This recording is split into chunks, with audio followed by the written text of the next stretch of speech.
Welcome back again. Today, back again, back again as usual, back again today. I hope you're very well indeed. Thursday today. We're going to do some vlog today on one of the best magic shows of all time again, seriously. One of the best magic shows of all time. It is one of the great magic shows, my favourite magic shows of all time, seriously. 1983, it's the magic date David Copperfield when he vanished the Statue of Liberty. Yes, when Copperfield vanished the Statue of Liberty. We're going to vlog this amazing magic show for the next 10 minutes or so. I hope you enjoy this. Sit back, relax, as we chat, vlog and analyse the amazing Magic Copperfield number 6, or number 5 I think it is actually. The Vanishing Statue of Liberty. Okay, here we're gonna go.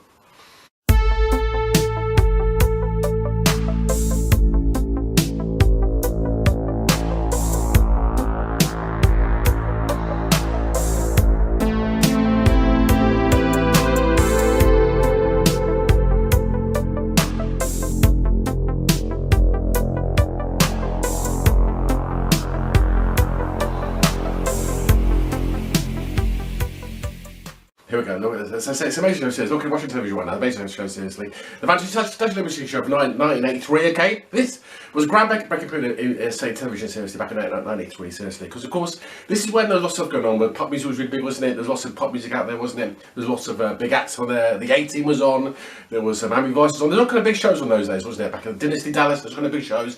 And, of course, America was doing big TV back at the time. Ronald Reagan's America, wasn't it? And, of course, Copperfield was going to do a big illusion of all time, which of course was Vanishing Statue of Liberty. Now basically, Copperfield had already done some big stuff already, but before he'd done a few magic shows already. He'd done some kind of magic shows already back in the late 70s and early 80s. He'd done a kind of vanishing, I think a car kind of a show he did as well. He did, of course, some amazing stuff as well. And basically, he vanished an aeroplane back in 1981. He vanished an aeroplane, Learjet aeroplane. Everyone was amazed by that. So the next step from vanishing an aeroplane was for Copperfield to go ahead and do an amazing thing, which was the Vanishing Statue of Liberty, which was quite amazing to do, seriously. Statue of Liberty, a worldwide icon, of course, for the whole world, basically. And Copperfield was going to go on at the age of 25 years old, 25 seriously, can we do 25 years old, and do this amazing illusion, the biggest illusion of all time, seriously, Vanishing Statue of Liberty, really, nothing to be done this before, seriously, okay? So this was quite a groundbreaking piece of magic. Copperfield actually had gone, I'll tell you a bit more about it in a minute, basically. But before we go into the actual kind of show itself, we'll have a look at the Statue of Liberty, how it was done also as well, maybe it was done as well. We'll look at it, that's to analyse it for you, definitely to say. So basically, anyways, to say, Copperfield kind of launched into the show. We'll analyse the show a bit actually as well, basically, and look at the show a little bit by bit, basically, and see what the magic was on before we actually get to the big illusion itself at the end of the show, just to give you a bit of an idea of the show itself. Copperfield looks very good indeed. He's kind of at 25 years old, very young, isn't he? Amazing young. His white, kind of Armani kind of white suit, basically. And he's on there, beginning of the show, standing on top of the Statue of Liberty, on the hand of the Statue of Liberty itself, which I think is blocked off nowadays, isn't it? I went there 20 odd years ago. Went inside the Statue of Liberty myself when I was in New York 20 odd years ago. A long time ago, isn't it? Okay, I see it closed the public now, isn't it? Partly closed the public anyway, nowadays with terrorism, that kind of stuff. Basically, Copperfield's on top of the Statue of Liberty himself. This is 1982 or 83 when he shot this. And he appears on top of a kind of like, appears and vanishes on top of a kind of like a podium in front of the Statue of Liberty to begin the show. Not particularly amazing. An introduction to the show, and why he's going to do a show as well. And then basically we go into the first illusion. First illusion, that's very good actually indeed actually. It's called the Shrinking Man illusion actually. He has an American comedian on stage. He's back on the stage basically. He's got a big stand on the middle of the stage then. He's got a beautiful girl helping out there. Heather Locklear type lady, looking really beautiful, okay.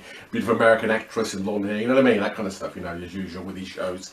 And he has on stage a very funny comedian called Eugene Levy. Eugene Levy is a very funny comedian indeed, as you know. He's American Pie. Remember American Pie back in the 1990s? He was in that anyway, wasn't he? Or Eugene Levy, wasn't he? Love it, seriously. Copperfield kind of gets put Eugene Levy, who's quite funny, in a kind of big blue sack, and then Eugene Levy sinks the sack to about 6 inches high, okay? And Eugene Levy crawls along the stage like a 6 inches long, a little thing, basically, up the girl's leg, down the woman's arm, over Copperfield's back, you know, that kind of stuff, seriously, and drops into a box, and the box opens up, and Eugene Levy pops out the box in full size again, so he's been shrunk and brought back to full size, basically. It's an amazing kind of illusion, seriously, very good deal. One of the best things on the show, seriously. The incredible Shrinking Man illusion. Done beginning of the show basically, she's really good indeed, I must say, definitely. Yeah, it's very good indeed. I love that. I'm watching the show on television right now actually. As usual, the vlog and blogging basically for you.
basically after that kind of illusion with Eugene Levy, very funny trick. I think it's done with mirrors actually, very clever indeed, seriously. The staging in the show is good. The staging actually is how the secret is done. Some of the staging, the scenery design is actually how some of the illusions are done in this actually for some reason. That's a method he dropped years later, but back in the early 80s, he actually used scenery, I think with smoke and mirrors actually to achieve some of the actual illusions. But he kind of dropped that years later. I don't know why. They filmed the early shows in the studio in Hollywood. Later shows were filmed on stages, weren't they? Real touring stages. So I think that's the reason why in the early 80s he kind of did the shows a bit differently to how he did them in the late 80s and 1990s. It's interesting, isn't it? So technology behind the shrinking man, these illusions, is done using kind of actual, I think mirrors and that kind of stuff built into the scenery. This is seriously illusions. We go from that basic Copperfield does kind of like boy next door kind of routine. He's a bit boy next door with these early shows, isn't he? With his kind of like cool little kind of like jumper on and jacket jumper kind of look on. He does a thing called the linking card. Linking cards is a trick actually I do in one of my videos. Mirror Magic video actually I did about half a year ago or so. And so we get cards and they turn the middles of the cards out and they get the cards as frames and link the cards together. Okay, good trick seriously again. So get the cards, tore the middle of the cards out and link them together in kind of frames. Very tricky indeed, seriously. Again, it's done on check out my video, it's actually my video, Mirror Magic, on there actually as well.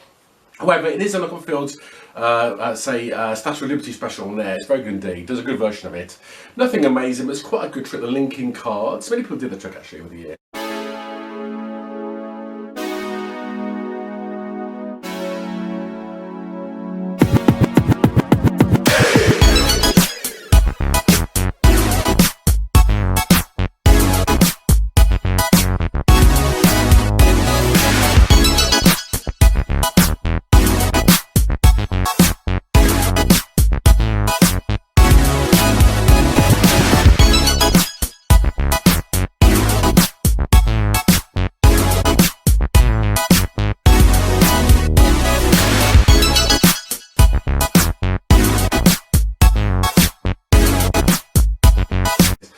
Again, looked at this on the video as well, so I'm flicking through the video right now as I'm chatting to right now, and it goes from there into quite a clever trick actually, where he gets a lady to levitate. This is actually an old illusion he did from years ago. I think he did back in the late 70s, where he levitates a girl basically. I'm just looking at it right now. He does it beautifully. He actually does it. I'm watching it now actually. He does it kind of a floating cane. Copperfield did it so beautifully. He actually floated a girl but had a cane to start with, and the cane floats and dances around the whole stage. It's called Dancing Cane, a classic 60s, 70s piece of magic, going back to the old days of magic. And Copperfield dances beautifully with the cane around the stage. It's beautifully done actually. Body language, dance and movement is empathetic with the cane. So beautifully done, blends so well with the cane. And then for that, he gets the girl on the couch. The girl levitates in the old astro levitation up on the stage, puts a ring over the girl, the usual kind of stuff, done elegantly, beautifully. Honestly, beautifully done, seriously. Which Richie Hardy did this years ago, back in the 60s. Richie Hardy, remember him? He did this back in the 60s. This is a really good trick, seriously. Copperfield then actually after that floats the girl over the audience, which I find really weird actually. The girl floats over the audience. And if that's a bit tricky, seriously, that could be an edit, I don't know. Looks a bit dodgy to me. I don't know, when he floated over the Grand Canyon as well, bit tricky. I'm not sure I believe in it, do you know what I mean? I'm not sure if it was really magical or not. It could be a fake trick. I don't know if it's fake. It could be editing. It looks quite good. The girl floats in the air, floats over the audience, and back again. So it's quite weird, isn't it? To me personally, it's a bit tricky. That I don't quite believe that one, seriously, but it's quite impressive indeed.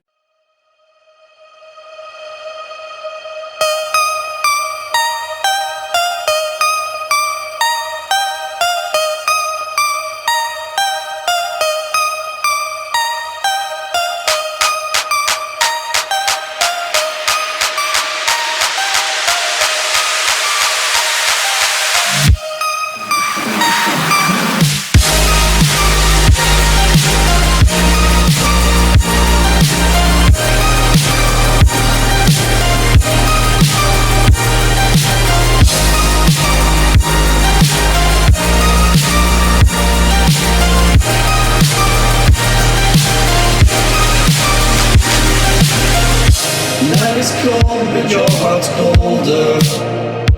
I will wait for you. Yeah, it goes from there. That Levitation, Magical Levitation is probably one of the best things from the show actually. The show actually doesn't have tremendously great magic on it overall, I have to say, to be honest. It's a little bit gimmicky. There was a trick he does have that week. He gets a hotel room number kind of trick. He gets a hotel room number divined, okay. Remember Paul Dallow's did this well back in the 80s. Basically gets a girl on stage, again the romantic kind of stuff again with a rose, and he throws a rose around the audience, gets people to pick various numbers, and the numbers are written down on a big pad, and then he has a room key. hanging up above his head, basically a bit of glass. Room key comes down from a bit of glass, and he looks at it. The room key's got written on it the actual numbers that were predicted by the audience. Good trick, isn't it? Seriously. So the room number of the hotel room number is predicted by the audience. It's written on the key, embossed on the key. Very impressive indeed. Good bit of magic again. Seriously, nothing amazingly brilliant. Pretty good though, trick. Seriously, I've seen it done before where you actually get the room number picked randomly, and the actual key gets embossed on the key, the actual room number itself. It's quite a miraculous trick, isn't it, way, isn't it, seriously? But well done. It's not fantastic. Copperfield's a little bit immature in this, I believe. He's about 25 years old, so he hasn't, I think his performance isn't quite there yet, to be honest. But however, the trick's really, really good, seriously. Like the trick I should do. I wouldn't say it's a genius piece of magic, but it's a good bit of magic, seriously. It's the hotel room key divination. Good trick, seriously.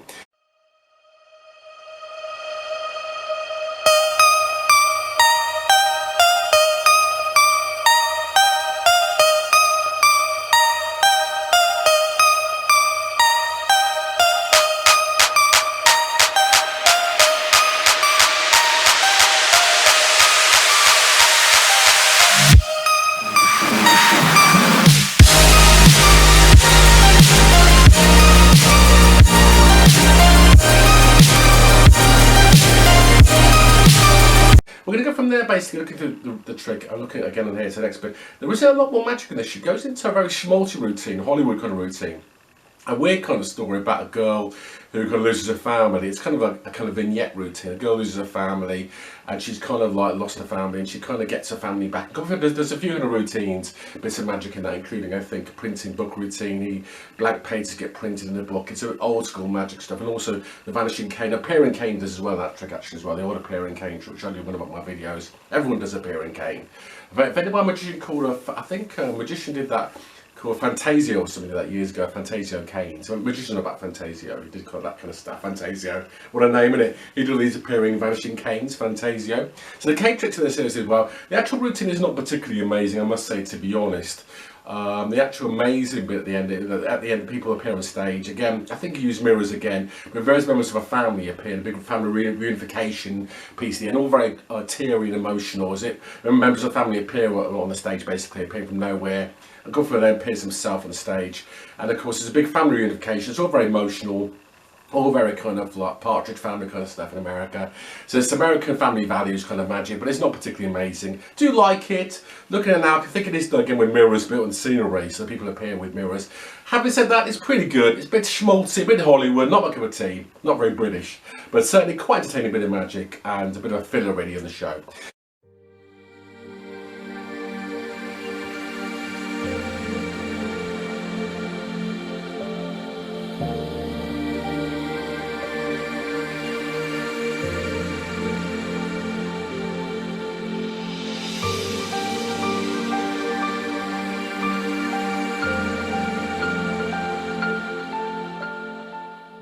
And then of course we get to the best bit of the show. Best bit of the show, of course, is the Vanishing Statue of Liberty, of course. Bit you want to hear about, don't you? How he did it, didn't he? The Statue of Liberty is an amazing piece of magic. The biggest piece of magic ever done ever, back in 1983. I remember this is the age of 93 when they were doing the kind of amazing big stuff in those days, weren't they? Remember the days of Dallas Dynasty, and a lot of big shows were on those days, weren't they? The A-Team and Night Rider was on. So there's a lot of big kind of visual TV in those days, more than nowadays in some ways. And basically, Copperfield wants to do the idea of going bigger than a vanishing aeroplane. Vanishing the world's biggest object, which of course, a biggest statue of all time, which of course Statue of Liberty, of course. And Copperfield went to the US government, wrote a letter to Ronald Reagan, see if he could do it. Ronald Reagan, the government said, no, you can't do it. Copperfield wrote again and asked again the Ronald Reagan. Ronald Reagan apparently said, yes, you can do this, apparently. So they got permission to do this, basically. And they got Liberty on at night time. It wasn't dead day, it was done at night time. They put two massive scaffolds either side of Statue of Liberty. And an audience on Liberty Island, sitting on seats looking up at Statue of Liberty, basically with their eyes, basically, we're turning ahead of them, Statue of Liberty, lit up with floodlights at night time. Wasn't the day, the night time. Copperfield, of course, before, I'll tell you something about this actually, because back in the early 80s, Copperfield had vanished the aeroplane Learjet, and he didn't have an audience there, apparently, at the time. So he got criticised by people saying there was no audience there. How do we know it's real magic, basically? So to get back on the critics, Copperfield basically brought an audience of journalists and various VIPs onto the island to look at the Statue of Liberty, basically, and verify it's going to really disappear, okay, which it does, actually. So basically, there's two scaffolds up there, basically. Copperfield's on with his silver lame jacket on, looking really cool, 1983, wasn't it? Okay, early 80s. And basically, anyway, he raises a massive curtain in front of the Statue of Liberty, massive curtain, okay. The curtain then drops down, okay, and the Statue of Liberty is gone. Nothing at all, seriously. Completely gone, okay? This blackness, basically. Put a searchlight destroys with blackness, basically. Helicopter flies through the blackness as well. Okay? Have a aerial shot looking down. Nothing there at all, basically. The audience going, wow, my God, I can't believe this. I can't believe it's disappeared. I can't believe it, seriously. Copperfield then goes into a bit of a speech, a smolch speech. It's all smolch again. Smolch speech. Again, about American values, going about the Statue of Liberty and how Statue of Liberty is so, you know, such a great thing and such a symbol of all this kind of stuff. You know, that kind of usually smolch kind of stuff, Hollywood kind of stuff. Copperfield then basically gets back in front of the statue, of the black hole, basically. The great big curtains raised again, okay, and it drops again, down again, and basically the Statue of Liberty's back again. Lights are on, okay, Statue of Liberty back again, basically. Everyone goes clapping, I can't believe this, seriously. People in the audience going, I can't believe what I'm saying, seriously, I can't believe it disappeared, seriously, you know. This is amazing, you know what I mean? And of course people genuinely were amazed. They did see it disappear, seriously, they did disappear, seriously, you know.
Disappeared.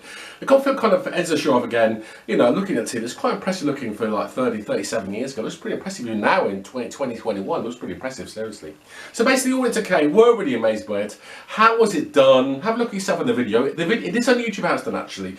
Was the Statue of Liberty moved? Maybe not, because it's so immovable. Was the audience moved? Okay. Was the big back cloth in front of the Statue of Liberty? Well, they used mirrors. I don't know. Have to make it myself. The secret is on YouTube, I believe, anyway, of how illusion's done. I was told the secret about 30 odd years ago, and I couldn't believe it myself, okay? But I believe the secret, I think, is the secret, okay? But it's on YouTube, I think, that's the secret. There are many ideas how it's done. Have a look at YouTube yourself in the video. It's on there. See how you think it's done, definitely. It's very interesting indeed, seriously.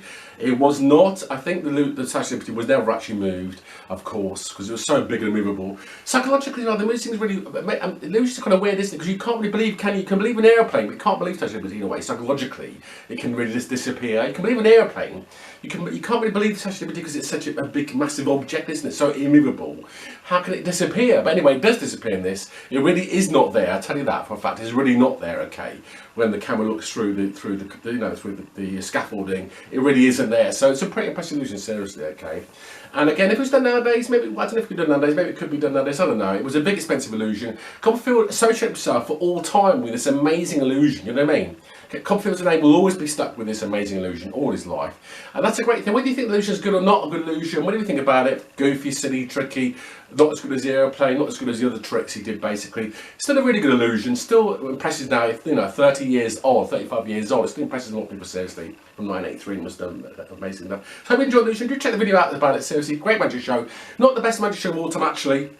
But with most amazing illusion again, seriously. Love, and so have a look at the show, seriously. So the illusion show has got some really good bits in it. You have, of course, beginning, I think, if I remember correctly, with Copperfield disappearing on the podium in front of the Statue of Liberty. You've got beautiful shots of the Statue of Liberty as well. You've got the bit which shrinks Eugene Levy into a little kind of sack. That's really good a bit as well. Very funny routine indeed, very comic indeed. You've got the bit where he defines the links the cards together, basically. The bit when he also defines the key, room key number is pretty good as well. Hotel room key number, divination as well. You've also got him levitate the girl, which is really good. That's probably the best thing to show, levitate the girl. Okay, not bad at all, with the floating cane as well. If you're a magician, the floating cane is really textbook magic, the floating cane. It's really good as well, seriously. And also the schmaltzy bit again with the girl which reunited with her family, pretty good as well, bit Hollywood, bit schmaltzy. The final, of course, Statue of Liberty disappearance. It's good indeed, very impressive. Looking at now, they do everything on the Statue of Liberty, from having Polaroid cameras take pictures of it, I believe. They've got a kind of radar as well to prove it's not there either. All these kind of gimmicky ideas to kind of prove the Statue of Liberty isn't there. Pretty impressive indeed, I must admit. I do love it, though I do sometimes think, you know, it was a pretty impressive achievement, seriously, wasn't it? Statue of Liberty disappearance. It was pretty impressive back in '83, seriously, you know, back in those days. The days, of course, Republican American era, and of course, everything was so big, and visions were so big in those days, weren't they, back in the '80s, weren't they, seriously? I love that kind of stuff. There you are, anyway. I hope you enjoyed that, okay? Please remember to click the other video as well, for other stuff on me, please do as well, seriously. I've got 50 odd videos on there of my magic advice, so please click them as well. Please subscribe as well. Please hit the subscribe button as well. Help me with the videos as well. Please do. The subscribe button, definitely. Please do. If you can help subscribe to help me out with the videos. Keeps me going as well if you subscribe. And look after yourselves again. And we'll do some more vlogging and blogging and more magic very soon as well. For some more illusions from me as well, and chat as well about magic as well. And some secrets as well, okay? So hope you're very well out there during the pandemic in 2021. Look after yourselves, please do, okay? It's difficult days, isn't it? Wherever you are in the world. Look after yourselves through the pandemic, and see you again very soon again for some more magic chat and illusions. See you later on.